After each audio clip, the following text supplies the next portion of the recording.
you very much, David, and thank you very much to ICRSAT for your generosity and your support to these efforts. And thank you to all of you. This was we often say it's sort of like politics and sausage making. It's kind of a messy process. But yet, I think we had some excellent dialogues and brought up many thoughts that this group had not thought of, and we want to share some of those reflections with you in a few moments with that.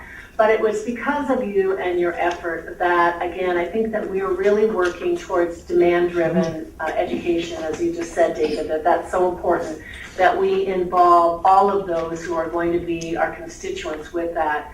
And as we talk about some of those challenges, which we'll be addressing those, but one of those which I consistently have heard is the need for instructional design.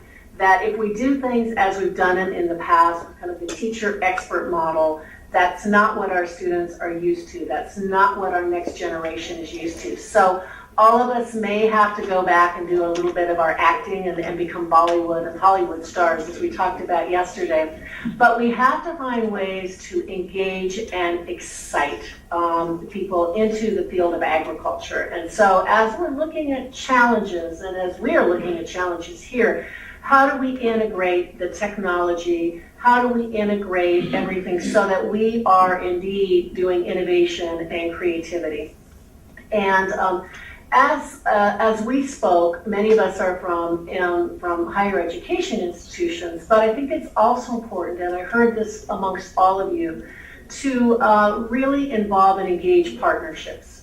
As I said, that we need to reach out to the NGOs, reach out to maybe some of those who are not our usual suspects, but not our usual partners, but to reach out to new people to help us on some of that innovation. Reach out to groups like they're here today, Digital Green, that are doing really innovative approaches to education.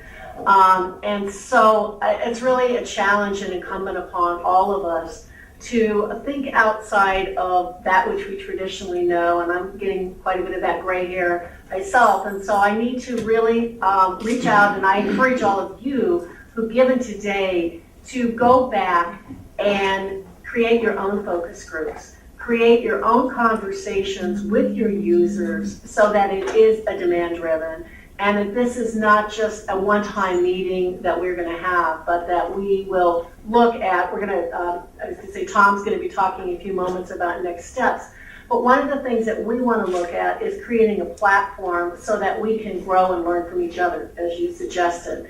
And so that will be an integral part of our consortium and a place for us to share what we're learning from others as we're going forward.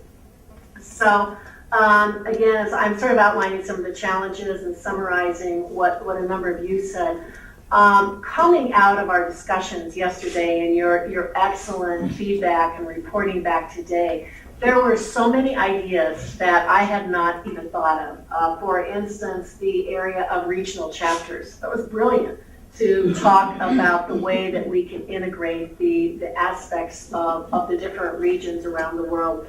I'm not sure if we're actually going to give Australia the whole continent of Australia that seat, but we can talk about that. It probably depends upon the cricket match, right?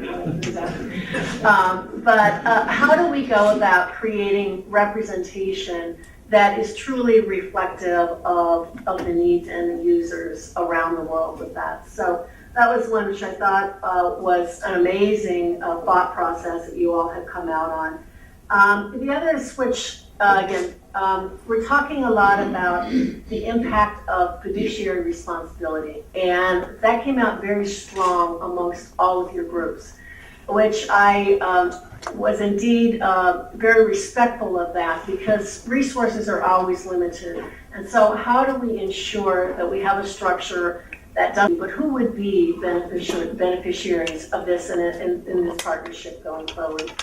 So as we're working through this, I wanted to thank all of you for just total engagement in this process and honesty and transparency as we're talking about those impediments. So Tom is he's been taking notes and trying to summarize what we see our next steps, and then Ramesh is going to be giving some feedback, Ramesh and Delete, and then following up with Magic. So I will turn it over to Tom here. And if we also have known each other long enough that if any of us have anything to say, we're going to interrupt him in the process.